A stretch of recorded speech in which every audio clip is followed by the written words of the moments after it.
Billionaire saw. A poor girl slumped at his gate.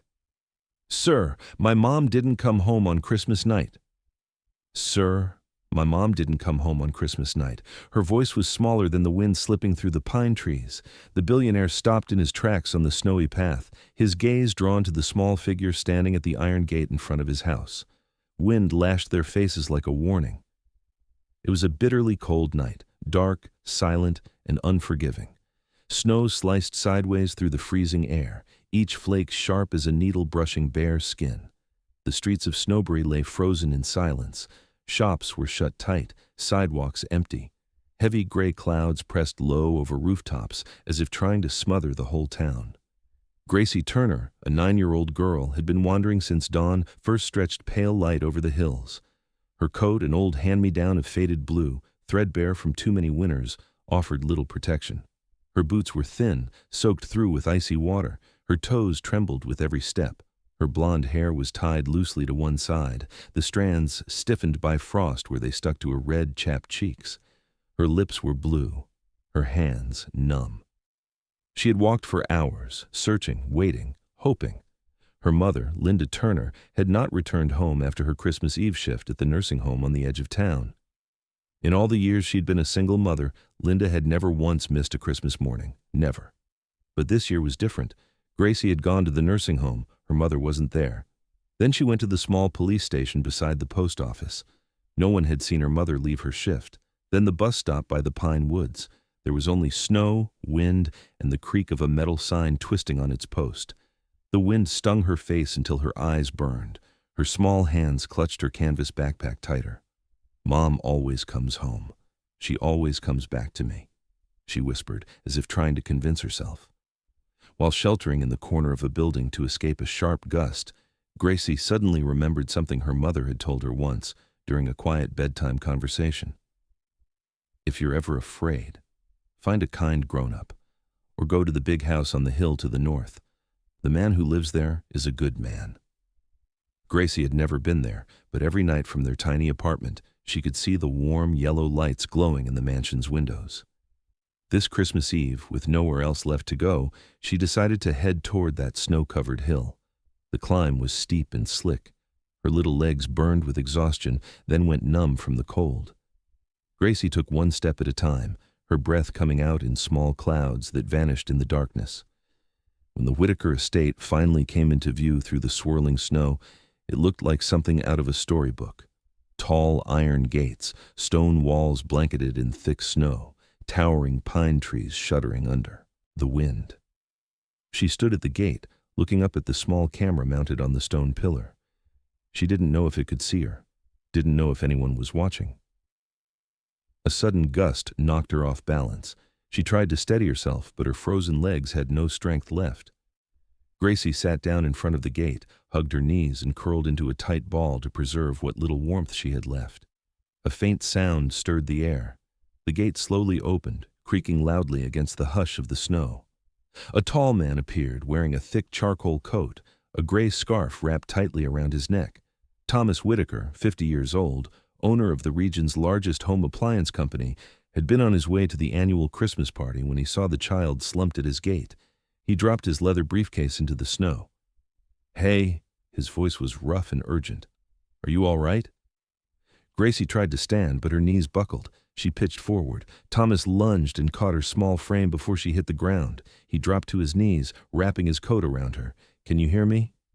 Gracie stirred slightly. Her tiny hand clutched the edge of his coat, and she whispered in a voice barely above a breath. "Sir, my mom didn't come home on Christmas Eve. I was looking for her." Then her hand slipped away. Her eyelids closed. Her breath grew fainter. Thomas clenched his jaw. He lifted her into his arms and felt the cold radiating from her like a layer of ice. He turned toward the house, lights glowing in the windows. "Get the fireplace ready. Call the doctor now," he shouted into the wind. As Thomas crossed the snow-covered yard with Gracie in his arms, he didn't yet know that on that frozen Christmas night, in the shape of a lost little girl, his life was about to turn in a direction he had never imagined, and that faint knock at his gate would become the beginning of a story he never thought he would live. If you're still listening at this point, thank you for staying with us on this journey. Before we step into the next part of the story, would you take just a moment to subscribe to Emotional Echoes, give this video a like, and share it with someone close to your heart? Each interaction from you is like a quiet nod that encourages these gentle stories to keep being told. We'd love to ask you a small question. Where are you listening from? Leave a comment below and let us know where these words are finding you. Maybe it's a quiet corner of your warm home. Maybe it's a dorm room far from family. Or perhaps you're in the middle of a snow-covered city that still feels unfamiliar. We would truly love to know where on this wide map these stories are reaching your heart. And now, we invite you to step into the next part of the story, where warmth begins to slip in through the cracks of a long, bitter winter. Warmth. That was the first thing Gracie felt as her eyes fluttered open. A flickering golden light danced at the edge of her vision. The soft crackle of burning wood echoed in the quiet, and there was a faint scent of cinnamon in the air. She stirred gently. A plush blanket was draped across her chest, her small body resting on a large sofa near the fireplace. The space around her was still and unfamiliar. Pale wooden walls, a towering Christmas tree stood with quiet dignity by the window, draped in twinkling lights and cards. On the coffee table sat a steaming cup of something warm. A man sat not far away, his eyes never having left her. Thomas Whitaker closed his book and leaned slightly forward. "You're awake. That's good. You gave everyone quite a scare." Gracie slowly sat up, her small hands clutching the edge of the blanket. She didn't speak, only looked around with wary eyes. Mr. Thomas offered the cup closer. "It's just warm water. Try a sip, only if you feel like it." Gracie reached for it, her fingers still trembling. She took a small sip. Then, in a voice soft as a breath, she said, "My mother's name is Linda Turner." Thomas nodded slowly. "Do you know where she works?" Gracie looked up, her eyes dulled by fatigue. "She works in the place that smells like disinfectant, where the old man sings old songs. It's dark there, but there are lots of lights and people wear white coats. It's always cold." Thomas thought for a moment, then said quietly, "St. Helena Nursing Home." Gracie nodded. "She works the night shift, but she always comes home before sunrise, except tonight." Her voice broke on the last word. Thomas stood and walked to the desk by the window. He picked up his phone and moved swiftly through his screen. Less than a minute later, he was speaking with his assistant. "Get in touch with the director of St. Helena Nursing Home. Confirm if there's a nurse named Linda Turner who worked the last night shift. Find out if she's checked out. If not, send someone there immediately." He returned to Gracie and gently placed a hand on her shoulder. "Would you like to come with me?" Gracie looked up at him, her eyes wide. "I can," he nodded. "You started this journey. I think you should see it through." Outside, the snow was still falling, but it had lost its fury. A black SUV waited by the gate, and the driver opened the door as Mr. Thomas stepped out with the little girl wrapped tightly in his coat. His assistant had already placed a warm water bottle and a wool scarf inside the vehicle, everything ready. During the drive from the mansion to the nursing home, Thomas glanced often into the rearview mirror. Gracie sat quietly, gazing out the window, her small hands holding tight to an old stuffed bear. She asked nothing, made no complaints. There was a strange stillness about her, a maturity far beyond her 9 years. Thomas found himself thinking of his daughter. She had once looked at him with those same eyes, in a winter long ago, before the accident took her away forever. When they arrived, the parking lot was empty. Only a dull yellow light shone through the long pane of glass. Thomas entered the lobby with Gracie beside him. A nurse on night duty looked up, startled at the sight of him. His voice was low and steady. "I need to know where Linda Turner is." The nurse flipped through the logbook, her face suddenly pale. "She hasn't checked out. According to the log, she's still on shift, but no one has seen her leave her post." Thomas turned to Gracie. "Do you remember where your mother rests when she's tired?" Gracie nodded. "She usually sits in the small staff room by hallway 3. Thomas didn't wait. He strode down the hallway in the direction Gracie had pointed, opened the door. Inside the cramped room, barely large enough for a sofa and a medicine cabinet, Linda Turner lay curled on the floor, one hand resting on her forehead, her breath shallow and her body cold. "Mom!" Gracie cried out, rushing to her mother's side. Linda didn't open her eyes. Thomas knelt down, placing a hand on her forehead. She was burning with fever. Sweat beaded on her skin, but her body was icy to the touch. "Call for an ambulance." "No, bring my car to the back entrance. We're going to the hospital right now. I won't lose anyone else." He lifted Linda gently, her limbs limp like a doll. Gracie walked beside him, her tiny hand wrapped around her mother's frozen fingers. Staff began to gather as word spread, but all they could do was stand in silence as their employer carried an exhausted woman through the halls and out into the snow. No one had noticed when she collapsed on Christmas Eve, and no one could have imagined that her daughter, with eyes full of quiet resolve, would be the one to pull them both back from the edge of the dark. In that moment, Thomas Whitaker understood something he hadn't felt in years. Whether by chance or fate, Gracie's arrival had awakened him from a long, silent winter of his own, and that Christmas night was no longer just a somber holiday. It became the beginning of something that would change everything. The wheels of the black SUV were still caked with snow and mud as it rolled to a stop before the emergency entrance of Snowbury Memorial Hospital. Thomas was the first to leap out. He flung open the rear door and gently lifted Linda into his arms. Her body was feather-light, limp and yielding, like someone long past exhaustion. Gracie stayed close behind, clutching her worn teddy bear, her wide eyes fixed on her mother and nothing else. A nurse rushed toward them the moment she saw the scene. Thomas raised his head, his voice firm yet steady, carrying that calm urgency that only men who have faced storms can summon. "She has a high fever, a weak pulse, and is slipping in and out of consciousness. She's a night shift nurse at St. Helena Nursing Home. No one realized she had collapsed until we found her." They took Linda from his arms at once and wheeled her away. Gracie reached out instinctively, gripping the fabric of Thomas's coat. Her lips trembled. He placed a hand on her small shoulder and gave the gentlest squeeze. "Your mother's going to be okay. I promise." It was a promise spoken by a man who, even as the words left his mouth, wasn't entirely sure why they mattered so much. But they did. For the next 20 minutes, Thomas stood at the glass wall of the emergency room, hands tucked deep in his coat pockets, his eyes locked on the figures moving behind the sliding doors. He was not used to this feeling, this kind of worry, so personal, so immediate, not for a woman he had only just met that night, not for a child who had stepped into his life less than 2 hours ago, but something was shifting, quietly, slowly, and without question. The doctor emerged, his tone grave but composed. "She's severely exhausted. High fever due to exposure, dehydration, low blood sugar, and prolonged sleep deprivation. Another few hours and it could have led to organ failure, but she's strong. She's out of danger now." Linda was moved into recovery. Gracie climbed onto the hospital bed without hesitation, clutching her mother's hand. Thomas stood nearby, his eyes softening as he watched the two of them lying there, the white hospital blanket covering them like a final layer of protection. He stepped out into the hallway, pulled out his phone.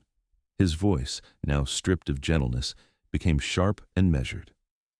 "Call the director of the St. Helena Nursing Home Network. I want the shift records for an employee named Linda Turner, the last 2 weeks. Every overtime entry, every missed break, and I want to know exactly why no one noticed when she collapsed in a staff room.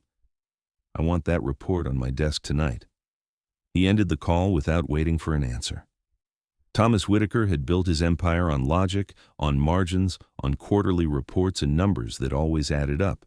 He read spreadsheets, studied net profits, weighed labor costs, but he had never stopped to look into the eyes of someone like Linda, a night shift nurse, a single mother, stretched too thin trying to give her child enough, and never, not once, had he considered that the very system he helped build might be what allowed a woman like her to fall quietly, invisibly, on Christmas Eve, the most sacred night of the year. He sat down on a bench in the hospital corridor, staring out the window. The snow was still falling, no longer wild but persistent and soft, like it was trying to remind him of something. A silence wrapped around him, achingly familiar. The same kind of silence that had filled his Christmases for years since he lost his wife and daughter. In his mind, he heard Gracie's voice again, barely a whisper from earlier that night. My mom always comes home. But tonight she didn't. And if it hadn't been for that little girl, if she hadn't chosen to walk up the snowy hill and knock on the door of a stranger's house, Linda would still be there, unconscious and alone, in a dark room that no one thought to check. Just another night shift nurse, another nameless worker in a system too busy to notice. How many more Lindas were out there, slipping through the cracks he had never bothered to look down into? How many children missed Christmas because their mothers were chasing just one more hour of overtime? That night, Thomas didn't return to the mansion. He stayed at the hospital with Gracie. He had someone bring in hot food, had a resting room prepared in case they needed to stay through the night. But Gracie refused to leave her mother's side. She sat curled beside her on the bed, her tiny hands still wrapped tightly around her mother's fingers, as though letting go might make Linda disappear. Thomas sat beside them. He said nothing. He didn't need to. He simply watched them, and quietly, for the first time in many years, he felt like he was exactly where he was meant to be. Not in a meeting, not between the pages of financial reports, but here. In a small hospital room, on Christmas night, with a woman who had given everything to care for others, and a little girl brave enough to knock on the door of someone she didn't know.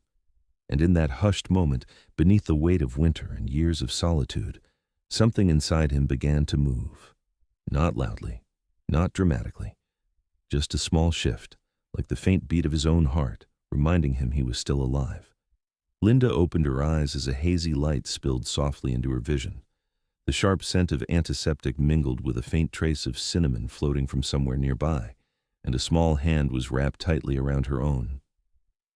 Gracie sat there, her head resting gently against the edge of the bed, eyelids heavy with sleep.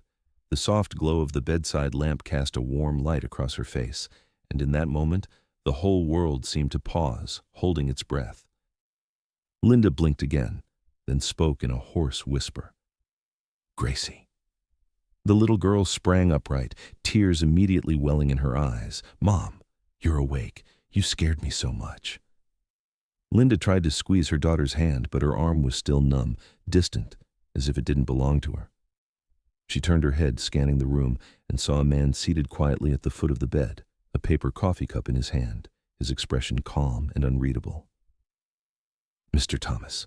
Her voice was rough, still thick with fatigue. "Why are you here?" Thomas set the cup down on the bedside table and stood, stepping closer. "Your daughter knocked on my door in the middle of a snowstorm, on Christmas Eve. From that moment on, we've been together." Linda looked at her daughter, then back at the man standing beside her. It felt like a strange dream. She tried to sit up, but Thomas gently placed a hand on her shoulder. "Don't. The doctor said you need full rest. You were on the verge of complete collapse. Your body is recovering, but you can't rush it." Linda turned her face away, a flush of shame spreading beneath her skin. She remembered the narrow break room, the dim lighting, and the terrifying stillness when her body gave out and she could no longer rise. She had never let herself go that far before. But this holiday season, with extended shifts and co-workers rotating out, she had taken on too much. She had to keep that job, had to take care of her little girl. And if she didn't, the rent next month wouldn't be paid. Her voice was weak. "I'm sorry for the trouble, and for Gracie coming to find you. I didn't teach her to go to strangers, but I once told her your house had the warmest light in winter." Gracie nodded. "Mom said your house looked like a place in a fairy tale. So when I got scared, I went there." Thomas smiled, just barely. She wasn't wrong, and I'm glad she did. Linda turned her face away, unable to stop the tears rising in her eyes. She was used to pushing through everything alone. She wasn't used to kindness, wasn't used to someone sitting beside her bed all night waiting for her to wake up, wasn't used to seeing her daughter smile because someone had made her a cup of hot chocolate. Thomas placed something gently across her lap. It was an old canvas backpack, frayed at the edges and still dusted with snow. Inside were small, familiar things. A handkerchief with Gracie's name stitched in the corner, a worn comic book, and a handmade card drawn with crayon. 3 people holding hands under falling snow. Above them, in a child's uneven scrawl, were the words, "Christmas is Mom." Linda looked at the picture, and the tears came freely then. She didn't need any explanations, didn't need to ask what had happened. She understood in the depth of every color, every shaky line, the journey her daughter had taken to find her in the coldest night of the year. Outside the window, snow was still falling, but inside that quiet hospital room, something else was beginning to melt. The loneliness, the guardedness, that constant pressure to hold it all together, every single day. Linda leaned back into her pillow, her eyes still glassy. She whispered, "Thank you," Thomas replied, his voice low but warm. "No need to thank me. Just rest. This Christmas may not be like the others, but maybe, because it's different, it might just be the start of something better." Linda didn't answer, but for the first time in years, she closed her eyes not from exhaustion, not from fear, but in peace. And beside her, Gracie still held her hand, her eyes shining like a tiny star that had just found its fire again in the heart of a snowy night. This Christmas had no tree, no gifts wrapped in red ribbon. But something had changed, not in the room, but in the people inside. A mother who had collapsed under the weight of trying to carry too much, a little girl brave enough to walk through a storm, and a man who thought he had forgotten what real emotion felt like. In the coldest part of winter, they had found something far more important than warmth. They had found each other. The morning after Christmas, the first pale rays of sunlight slipped through the frost-covered hospital window.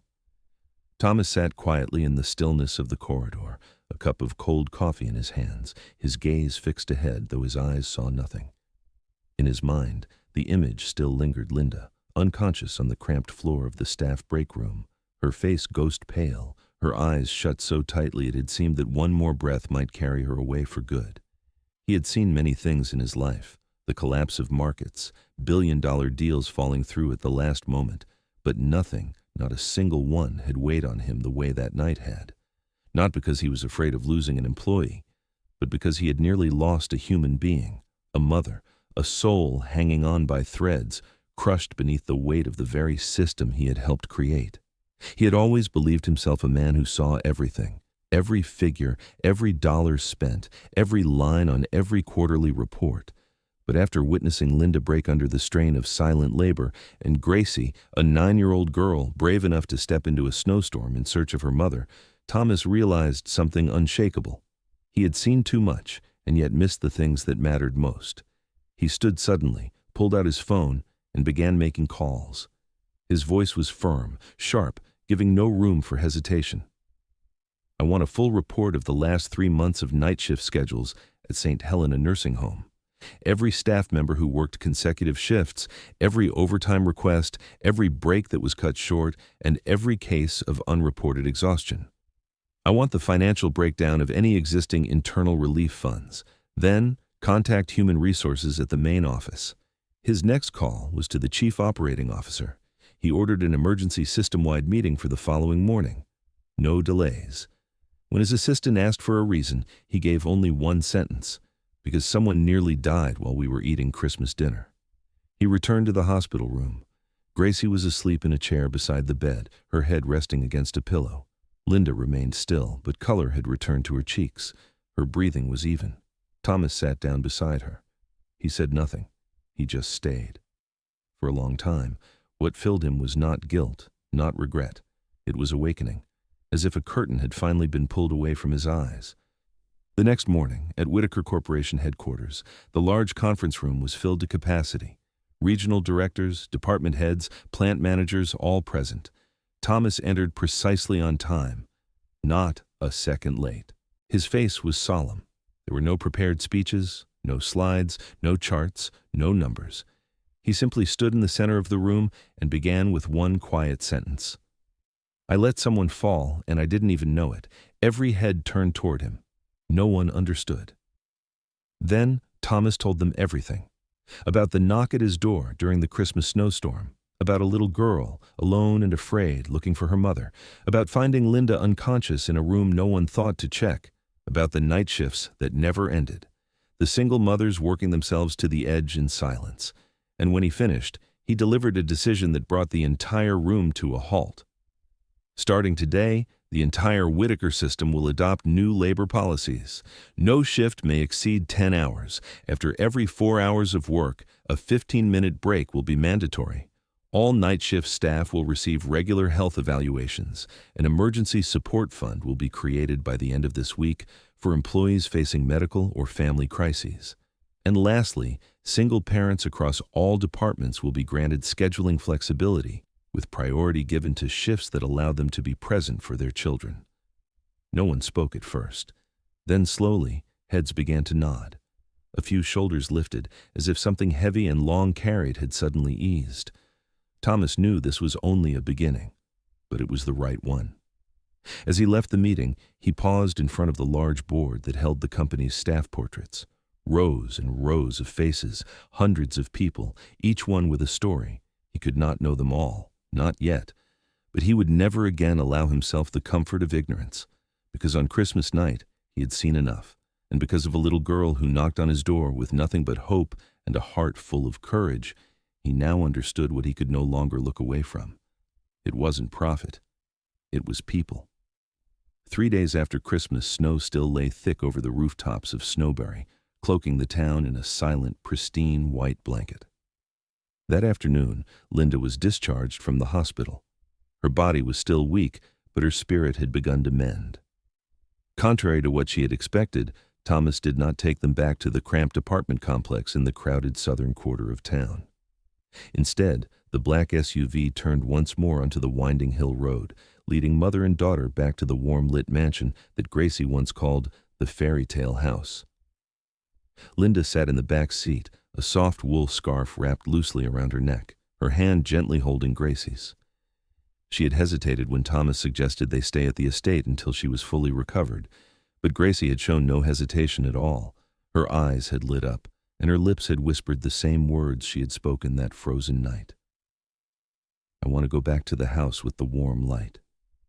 Thomas had said nothing more. He simply nodded. The doors of the mansion opened, releasing the scent of cinnamon and pine mingled with the quiet warmth of the fireplace, like an unseen embrace. Gracie ran ahead, her new oversized sweater bouncing with each step. Linda paused on the threshold, visibly unsettled by the unfamiliar comfort. She had never stepped foot into a place so fine. But what surprised her more was not the luxury, it was the feeling inside. There was no display of wealth, no cold precision of power. Everything felt calm, gentle, lived in. On the dining table sat a pot of hot soup, toasted bread, and 2 sets of plates already laid out. At the center, a handwritten card in strong, deliberate script. "Welcome home." Linda picked up the card, her hand trembling slightly. She didn't know why a man like him was being so kind. They ate dinner in a soft, peaceful quiet. The only sounds were the occasional clink of spoon against porcelain and the soft crackle of fire. Gracie talked about a squirrel she saw through the window, about the softest pillow she had ever laid on, and about a shelf of comic books in the reading room Thomas told her she could borrow from any time. Linda listened, watching her daughter's face, glowing with joy, and felt something stir in her chest, something warm and aching at once. The next morning, when Linda walked into the kitchen, Thomas was already there, sleeves rolled high, preparing coffee. He turned, nodding as if they'd been neighbors for years. "Sleep well?" She nodded quietly, her voice still hoarse. "Thank you. For all of this?" Thomas poured 2 cups, slid one across to her. "Just a little kindness. Everyone deserves to be shown kindness, at least once in their life." Linda took the cup, her gaze flickering. It had been a long time, too long since she sat in a quiet kitchen like this, with a man who didn't make her wary, who didn't make her guard go up. She told him about her years working night shifts, about elderly patients who just needed someone to listen, about cold nights where she dared not sleep too deeply for fear of missing Monday's shift. Thomas shared stories about his daughter, how she used to love making pancakes every Sunday morning, and about his wife taken from him one winter long ago. Neither of them said much, but between the pauses, something tender began to grow, a silent understanding neither had expected.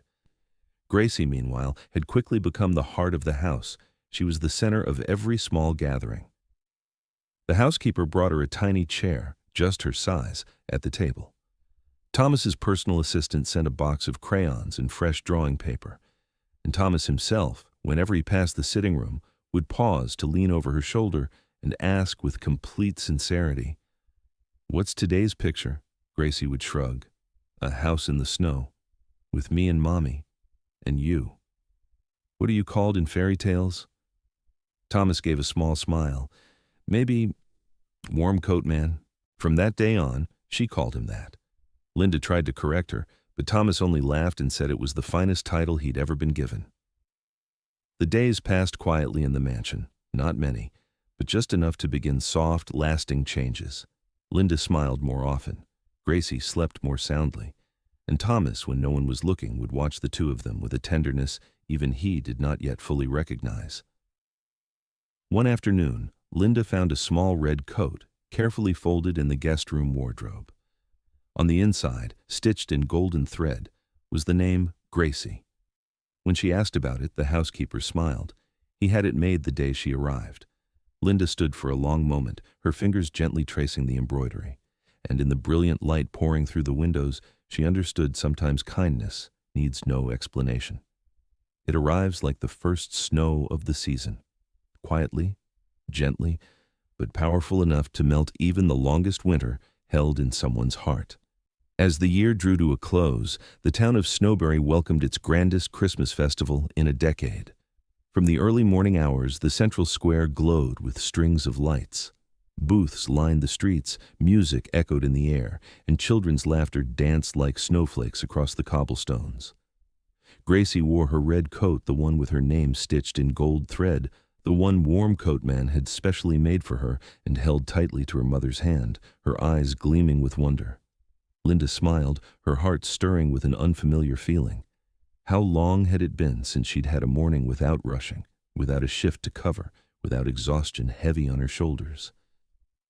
Beside her, Thomas stood with a cup of hot cocoa, wearing his usual calm expression, though his eyes followed Linda and Gracie with quiet attention. Together they strolled through the booths, admiring handmade trinkets, tasting warm gingerbread and roasted apples.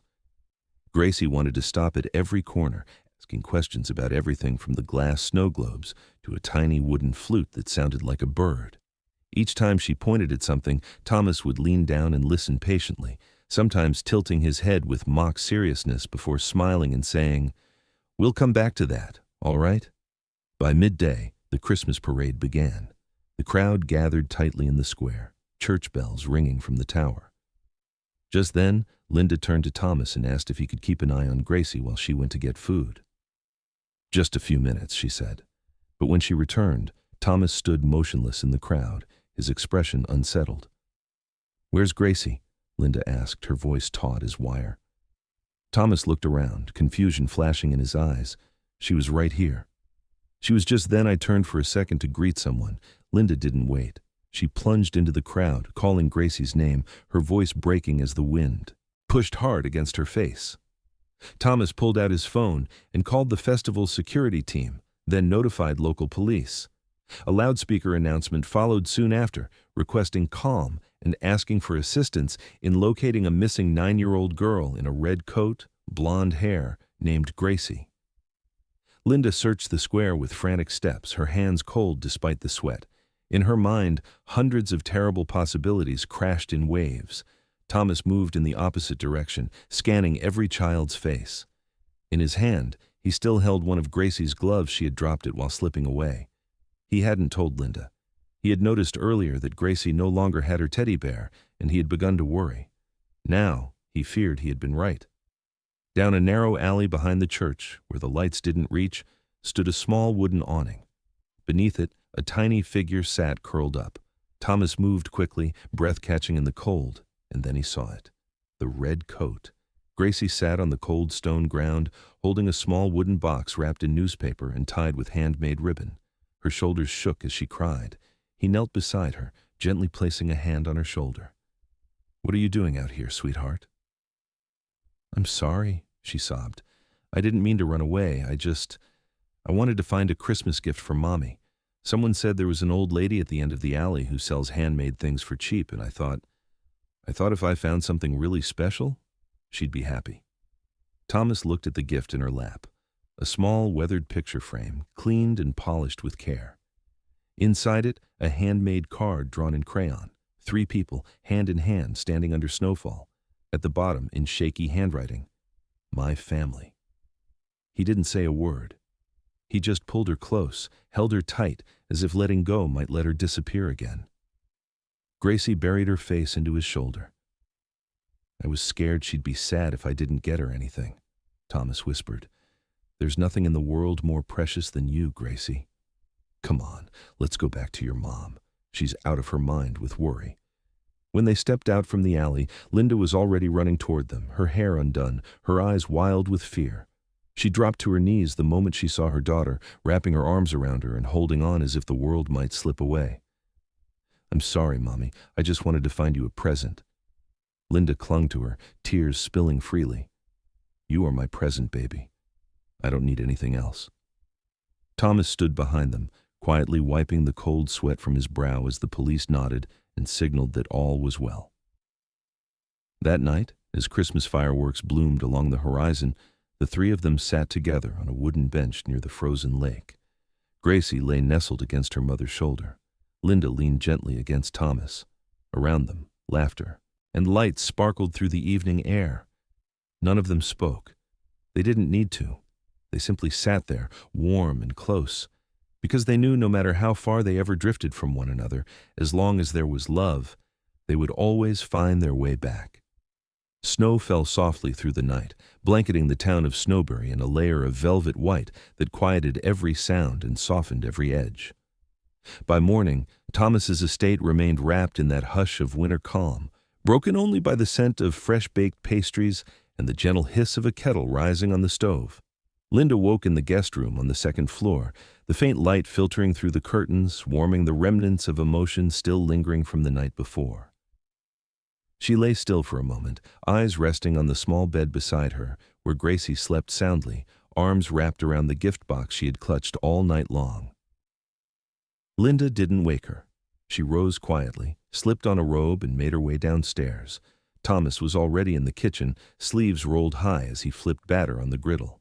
He turned when he heard her footsteps, offering a soft smile. "Coffee's almost ready. Pancakes just about done." Linda sat at the tall chair beside the counter, her eyes drifting to the hands of the man standing across from her. A part of her still braced, still questioned the kindness of all that was unfolding, but another part simply wanted to stay, to receive this moment as the rare, quiet blessing it was. Breakfast was simple. Pancakes, honey, fresh fruit. Gracie arrived just as Thomas placed the 3rd plate on the table, her hair tousled, a faint pillow crease still pressed into her cheek. But she was grinning, wide and bright, as she wrapped her arms around her mother before hopping into her usual seat. After the meal, while Linda washed the dishes and Gracie sat by the window with her drawing pad, Thomas stepped out of the room. When he returned, he was holding something small, wrapped in brown paper and tied with a piece of thin twine. He said nothing. He simply placed the gift gently beside Gracie. She looked up, eyes round. "What's this, Mr. Warmcoat?" Thomas sat beside her, voice calm and low. "Just a little gift. Because you're brave, and you deserve it." Gracie peeled back the paper. Inside was a small backpack, deep forest green, well made, carefully stitched. Across the front, her name, Gracie, was embroidered in clean white thread. She hugged it like treasure. "Thank you. It's so beautiful. Can I use it for school?" Thomas nodded. "It was made just for you, and it's only for you." Linda stood a few steps away, hands still damp from the sink, her heart tightening as emotion swept through her. She couldn't speak. Thomas turned toward her, his voice softer now. "I was thinking, if you and Gracie don't have plans after this week, maybe you'd consider staying a little longer." Linda hesitated. "What do you mean?" Thomas placed his hand on the counter, his tone gentle but clear. "There's a position open at the new support fund we're building for employees. I need someone with empathy, someone who listens, someone with a wide enough heart to understand what others carry.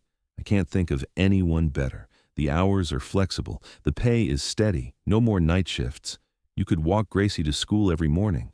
Linda stared at him for a long moment, her eyes beginning to blur. "I don't know what to say.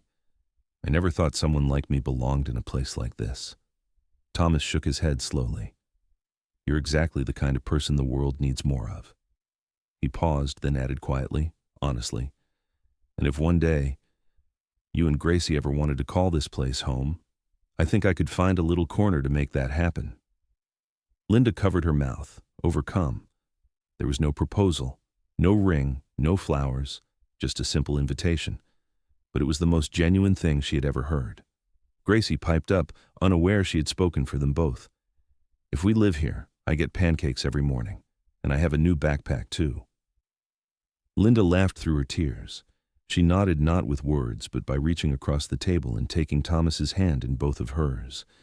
A simple nod, but one that carried 1,000 thank yous. And if it wasn't the most beautiful yes a man had ever received, it was certainly the truest. The first morning in their new home began with the gentle clatter of kitchen utensils and the sweet buttery scent of pancakes drifting through the air. Outside, snow still fell softly past the windows, but inside the walls of the old estate, there was warmth of the kind that only comes when a life has quietly begun again. Linda stood by the kitchen counter, her hair tied high, a spatula in hand as she flipped pancakes on the stove. Her eyes never strayed far from Gracie, who sat at the breakfast table, legs swinging as she hummed a familiar Christmas tune under her breath. In front of her was a towering stack of pancakes, drizzled in syrup and topped with strawberries cut into little heart shapes. "I call this happiness pancakes," Gracie declared, then turned toward Thomas, who had just stepped in with a folded newspaper in hand. "What do you call it, Dad?" Thomas raised an eyebrow, smiling softly. "I call it the most important breakfast in the world." Linda glanced at them both, her heart filling with a kind of peace she had almost forgotten existed. The long months of scraping by, of pushing through endless night shifts, of waking to alarm bells instead of light those days had finally receded. In their place was something new, something she once believed was too distant, too impossible to reach. Now there was a warm kitchen and someone always ready to refill her coffee when she was tired. Now there was laughter, clear and high, echoing down the halls every time Thomas picked Gracie up from school. They didn't use titles with one another. Thomas remained Mr. Warmcoat in Gracie's memory, and Linda still found herself saying thank you for every small thing, as if unsure she had really earned this quiet life. But in each glance, each small gesture, was a quiet, unwavering recognition. They had found each other. No signatures, no vows, just trust. Later that morning, after Gracie had finished breakfast and sat by the fireplace coloring at her small table, Linda refilled Thomas's coffee and spoke softly. "Today makes exactly 1 month since the night she knocked on your door." Thomas looked out the window, watching the snowflakes dance against the pale sky. He nodded slowly. "And the day I started living again." Linda was quiet for a moment, then whispered, "I still can't believe I'm here, in this house, with someone like you." Thomas turned toward her, his voice steady and gentle. "Then believe in the things you never expected, because sometimes those are the truest ones." Linda smiled a smile full of tears, but no longer sorrowful, only grateful and filled with hope. She looked over at her daughter, then called out softly, "Gracie." The little girl looked up. "Yes?" "Come give Mama a hug." Gracie rushed into her arms, and in her small embrace, she pulled Thomas into it, too clumsy, tight, and perfect. The three of them stood there, beside the crackling fire, surrounded by the scent of cinnamon and wood smoke. And in that moment, there was nothing else they needed to call this place home.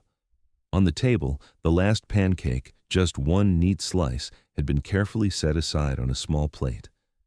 Thomas picked it up quietly and carried it to the small picture frame resting on the windowsill. Inside it was the photograph of a young woman with a gentle smile. He placed the plate beside it without saying a word.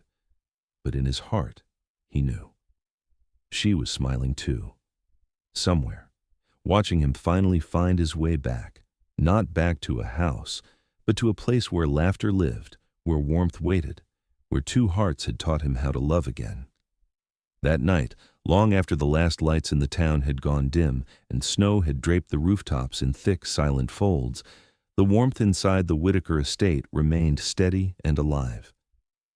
Gracie had fallen asleep on the long couch near the fireplace, one arm curled tightly around her beloved stuffed bear, the other draped loosely over a half-finished drawing still clutched in her fingers.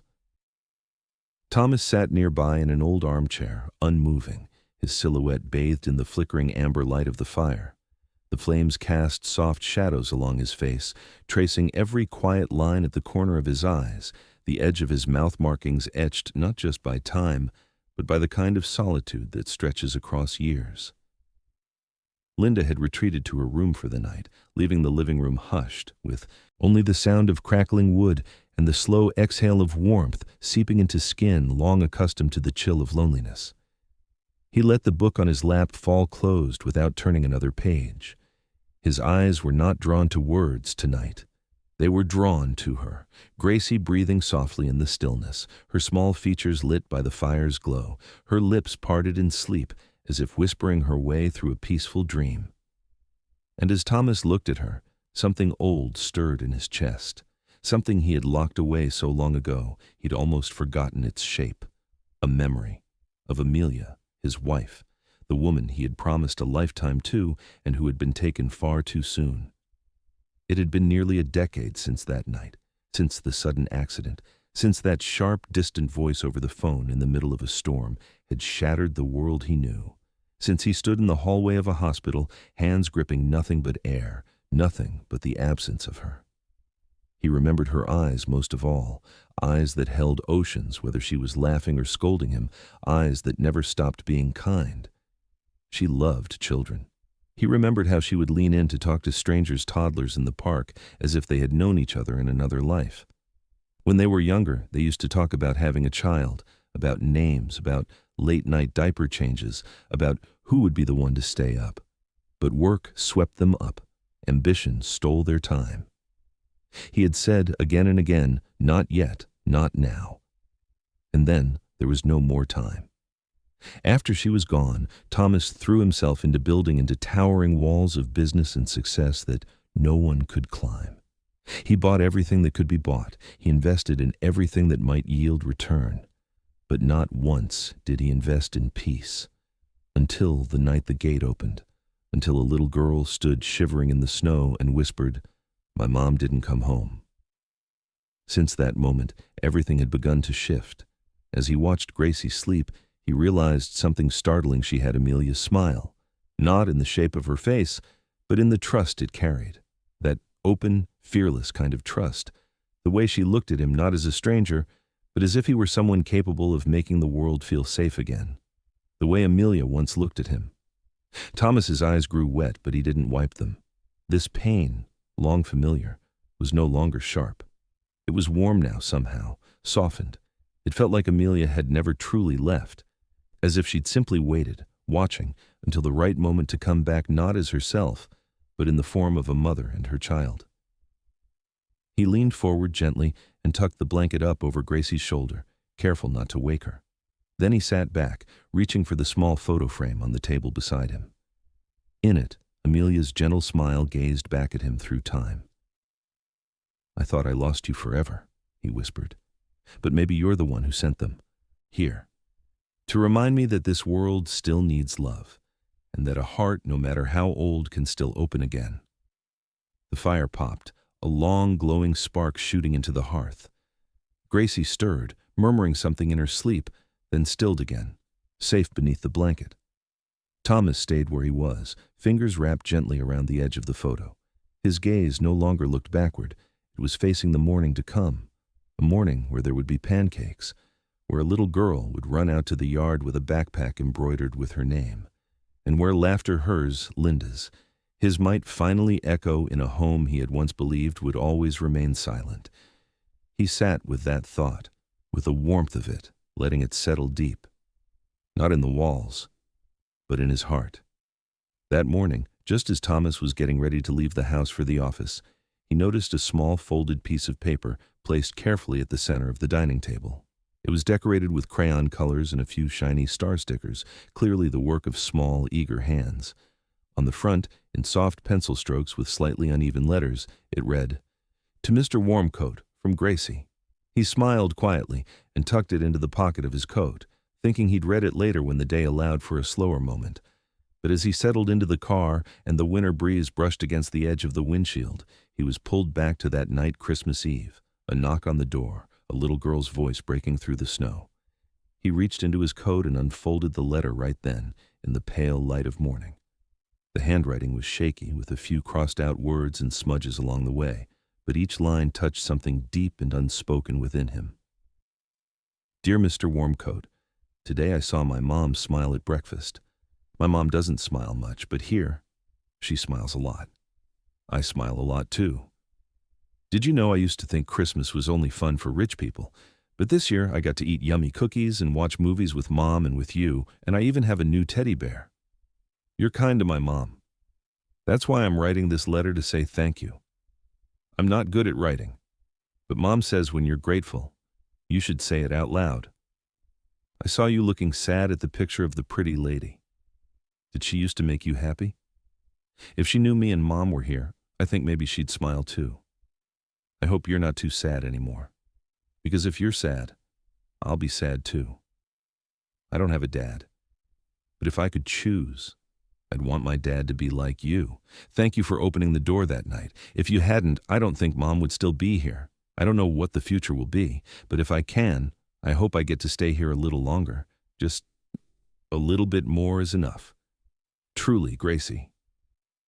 Thomas folded the letter slowly, his hands pausing to rest it gently in his palm.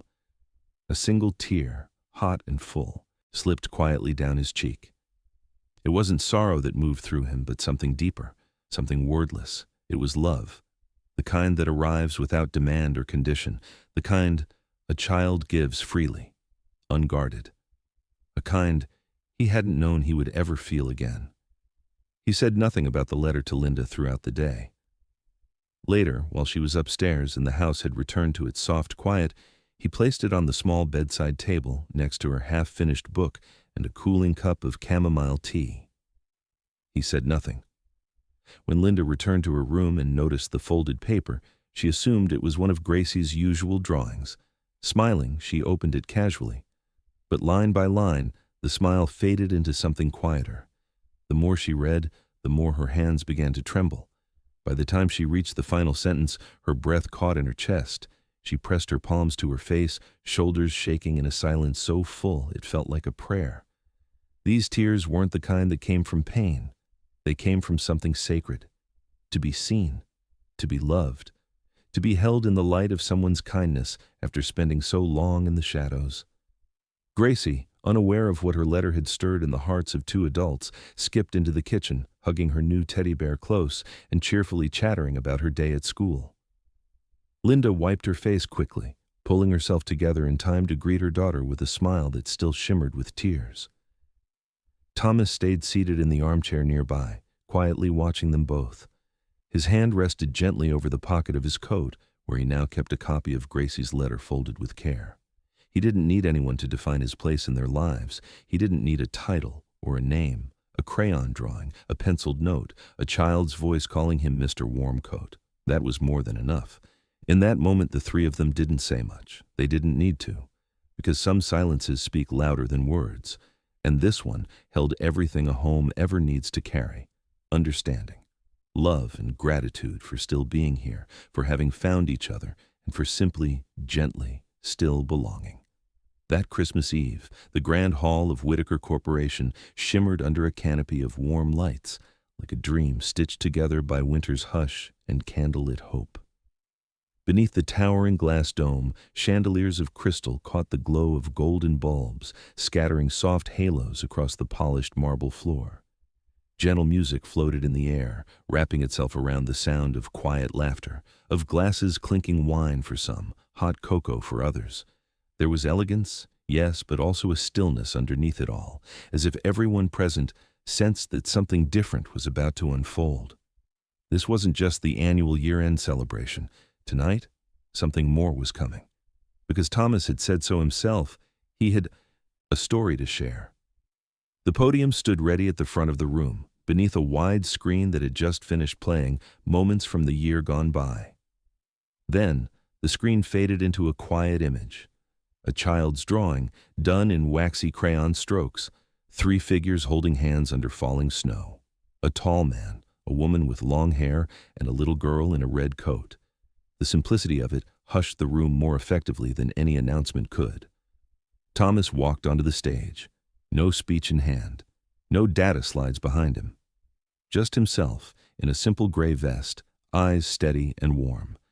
He didn't begin with metrics. He didn't speak of margins or milestones. He began with a single sentence that seemed to pause every breath in the room.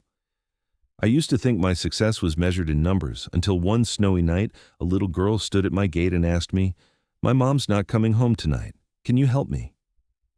That night, everything changed. He told the story. Not with embellishment, not with theatrics. Just plainly, honestly, so that everyone could see it unfold in their minds. He spoke of Gracie, of Linda, of a small backpack stitched with a child's name, of a mother who collapsed from exhaustion after too many night shifts, of a little girl who walked into a snowstorm to find the only family she had left, and of a man who had forgotten what it meant to be needed until a tiny hand reached for the hem of his coat and reminded him how it felt to matter. He didn't mention names, but when he glanced toward the back of the hall, his gaze softened. There sat Linda, clutching a bouquet of white roses, eyes wide with quiet emotion. Gracie sat between 2 chairs, legs swinging, eyes fixed on Thomas, not fully understanding but knowing something important was happening. "I am a CEO," he continued, voice calm but resonant. "Yes, but that doesn't give me the right to forget the people behind the work, to forget that every task, every shift, every title represents a life. I forgot that once, but a 6-year-old girl reminded me." He paused, reached into his coat pocket, and drew out a folded piece of paper. It was Gracie's letter. His voice dropped almost to a whisper. "She reminded me that the world is held together not by profit, not by stock prices, but by small things, a warm meal, a mother's smile, a thank you whispered by a child. This company starting today will carry that heart alongside every number we ever report." The silence broke into thunderous applause. Long, sustained, there were tears wiped discreetly. Longtime employees nodding slowly, as if they had been waiting hoping for this very moment to arrive. Thomas stepped down from the stage. But he didn't leave the room. He walked toward the back where Linda sat, visibly stunned. In his hands was a single white camellia, nestled in a small glass vase. He leaned forward, offered it to her. She took it with shaking fingers, eyes locked onto his, no words, they weren't needed. Gracie, unbothered by all the gravity in the air, clapped the loudest of anyone. Then she bounced from her seat, ran to her mother, and grabbed Thomas's hand. "Mister," she said, tilting her head, "can we go home now?" Thomas chuckled softly and squeezed her hand.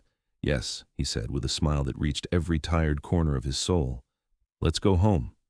And the room stood for them, no longer divided by roles or rank, no longer seeing a CEO and 2 former strangers, just 3 people who had found something they didn't know they'd lost. It wasn't just applause that followed them as they walked out. It was warmth. It was reverence. It was the understanding that something rare had happened that night. Not a party, not a speech, but a shift, a promise, a vow that from this night on, the home they had built together would always have room for those who had once been forgotten. No fireworks lit the sky that Christmas. No champagne overflowed. But something far more precious had sparked quietly into being. Change. And the kind of love that makes even the coldest season feel like a beginning. Late that afternoon, after the company's Christmas celebration had come to a close, Linda returned to the Whitaker estate with Gracie, nestled against her shoulder, already asleep, her small body heavy with the kind of exhaustion that comes only after a day filled with too much wonder.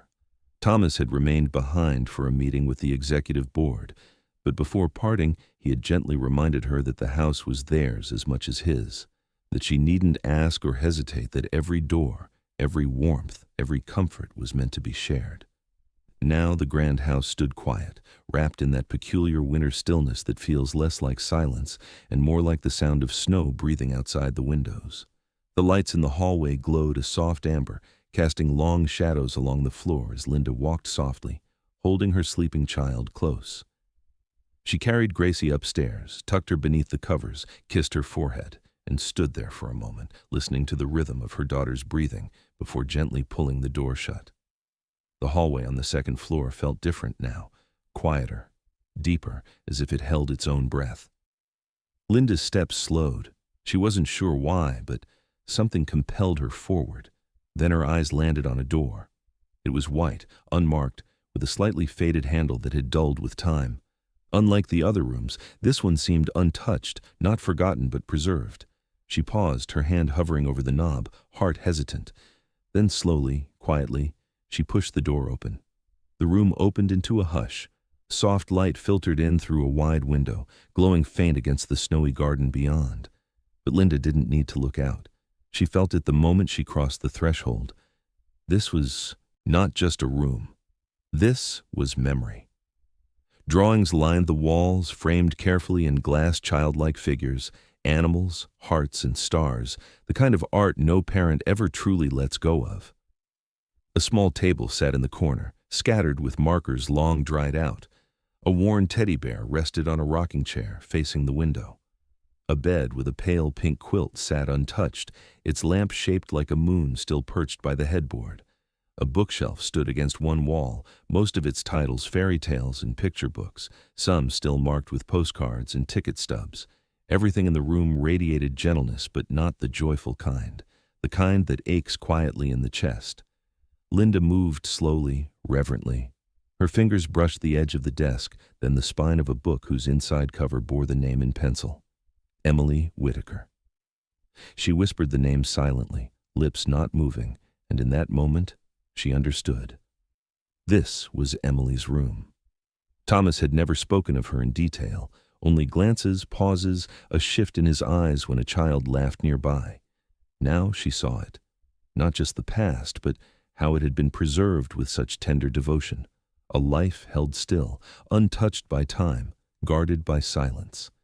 Linda sat down in the chair near the window. There, on the sill, rested a photo in a silver frame.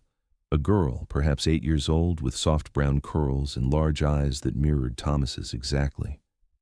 She was laughing, caught mid-spin in a meadow of wildflowers.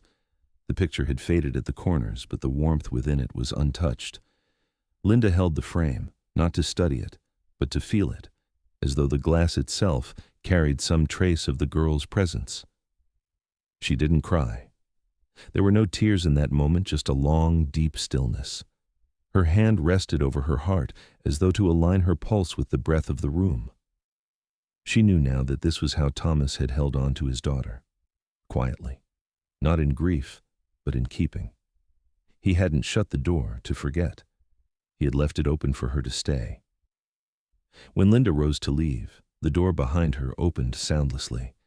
She turned to find Thomas standing there. He didn't seem surprised. He didn't look angry. He simply stood in the doorway and looked at her, and in that look was a question he didn't need to ask aloud.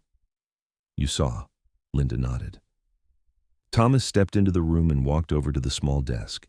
He picked up a plastic beaded necklace clearly made by a child, strung together in mismatched colors and slightly uneven knots. He held it in both hands as if it were the most precious thing he owned. "She used to wear this every night," he said quietly, his voice breaking ever so slightly at the edge of the sentence. Linda walked to him, placed a hand gently on his shoulder. She didn't say a word. She didn't need to. She simply stood beside him in the quiet, because she knew that kind of pain, the kind that doesn't scream but settles into the bones, the kind you carry not because you choose to, but because letting go would mean losing the last piece of someone you once loved more than life. Gracie, Emily. 2 little girls from different seasons of their lives, but both had left imprints too deep to fade. Perhaps loss and love were never separate things after all.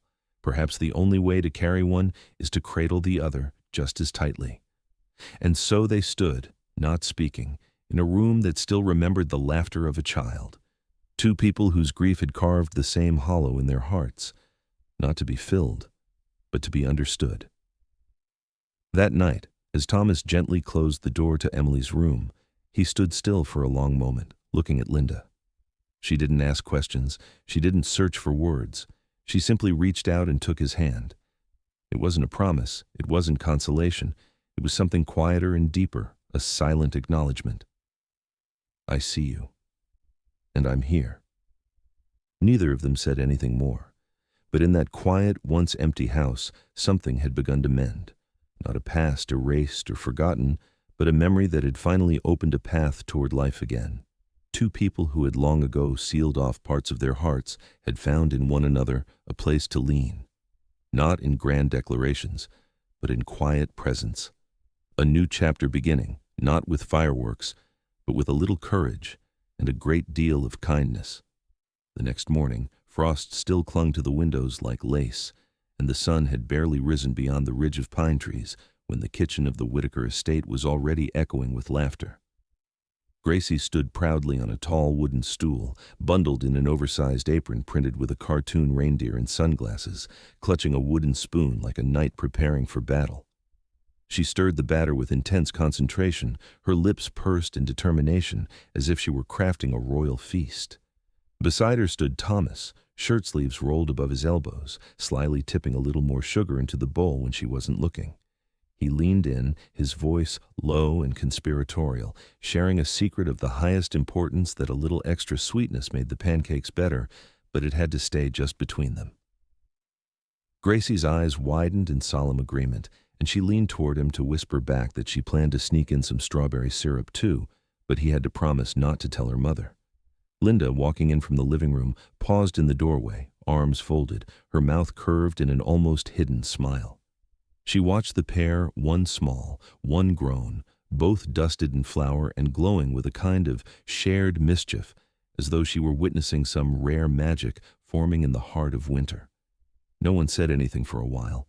The warm scent of batter baking filled the room, mingling with the soft pop and crackle from the skillet on the stove. Thomas turned to her with mock seriousness and asked whether she'd be joining the ranks of the kitchen staff. Linda shook her head with playful defiance, declaring that today she was only an observer, but if the pancakes burned, she'd be the harshest judge in the house. Gracie burst into giggles, her small hands fumbling to pour the thick batter into the pan. It landed in an odd, lopsided shape that she proudly announced was a heart blown sideways by the wind. Thomas didn't disagree. He nodded with the earnest admiration of someone looking at a piece of abstract art. The dining table was simply set. A small vase of winter flowers stood in the center. A few slices of dried orange lay scattered beside a steaming teapot. The plate of pancakes was piled high, each one strange in shape but lovingly made, drizzled with sweet strawberry syrup. Gracie sat between them, holding her fork and knife with an air of ceremony. She turned to Thomas, brows raised in curiosity, and asked if he ate pancakes every morning. He shook his head gently. Not until now, he said. But maybe from today on. Gracie beamed, clapping her hands once and then placing them solemnly on the table as she declared a formal agreement. If they were going to live together, then every morning had to start with pancakes, not fancy ones, just pancakes, and sitting together and lots of laughing. Thomas lifted his pinky, linked it with hers, and promised that every weekend he would be the one making them.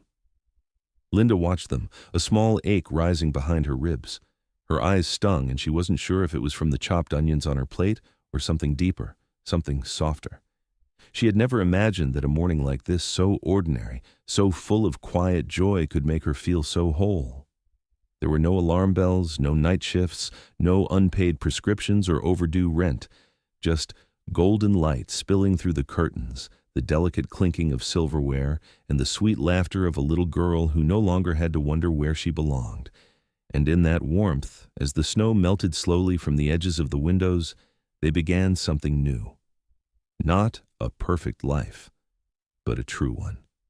A shared life, with flour on their sleeves, syrup on their plates, and love soft, steady, and real growing in the space between them. After breakfast ended, Gracie was allowed to choose her favorite animated movie to watch in the living room. She picked one about polar bears who could ice skate, then curled herself up in a fur blanket, resting her head against Thomas's shoulder with a natural ease, as though this had happened hundreds of times before. Thomas said nothing, simply sat still, his hand gently resting on Gracie's head, softly patting in rhythm with the movie's music. Linda sat beside them, leaning against no one. Yet she felt her heart resting on something steady, something real. No longer strangers, no longer guarded silences. Only small things remained, but they were enough to begin something larger. A home, a promise, a morning with pancakes and a smile that came from somewhere deep and true. And so, in a house that had stood quiet through a long winter, something had truly begun to bloom, warm like the first spark of fire under a roof rediscovered. There are stories that do not need grand drama or miracles or sweeping adventures to reach the heart of the listener. Sometimes all it takes is a little girl knocking on a door in the white of a snowstorm, a man who once believed he had nothing left to love, and a mother just trying to keep her small family safe through the bitter winter.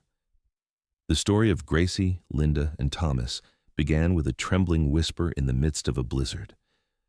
"Sir, my mom isn't coming home for Christmas Eve." And from that moment, the lives of three people who seemed so distant from each other began to weave together in ways no one could have predicted. From the first acts of kindness to quiet mornings shared over pancakes, to the slow light of understanding that began to fill the empty spaces in their hearts. This is not simply a story of kindness, it is a journey of awakening, of human connection, of how one small act can transform an entire life. Thomas, a busy businessman, learned again how to love not through material things, but through presence, through little gestures like a backpack embroidered with Gracie's name or a bowl of warm soup waiting when Linda was too tired to speak. Linda, a single mother worn thin after years of struggling, finally allowed herself to believe she was worthy of being loved. And Gracie, the little girl with wide eyes and a brave heart, became the bridge between two worlds that once seemed they would never meet. Perhaps to you this is only a fictional tale. But think for a moment. Out there, how many children are growing up in silence? How many mothers cradle their fears through each day? And how many hearts as full yet lonely as Thomas's are waiting for a reason to live with purpose again? Have you ever met a Gracie in your life? Perhaps she was the small neighbor next door, the child of a coworker, or just a fleeting glance from a child on the street. We share this story not just for you to hear, but for you to feel, to remember that sometimes kindness requires no promises. It only needs a door left open, a warm gaze, and a hand offered at just the right moment. If this story touched your heart, we invite you to share your thoughts in the comments below. What part of the journey of Thomas, Linda, and Gracie felt familiar to you? Was there a moment that made you pause or even brought tears to your eyes? We are here, ready to listen to the voice of your heart. And if you wish to continue walking alongside stories like this one, do not forget to subscribe to the Emotional Echoes channel, to like, and to share this video with those you hold dear. Each interaction you offer is what fuels us to bring more heartfelt stories to life each and every day. Thank you for giving your precious time to listen to this emotional journey in full. We wish you good health, a joyful and peaceful life, and always someone to share pancakes with in the morning.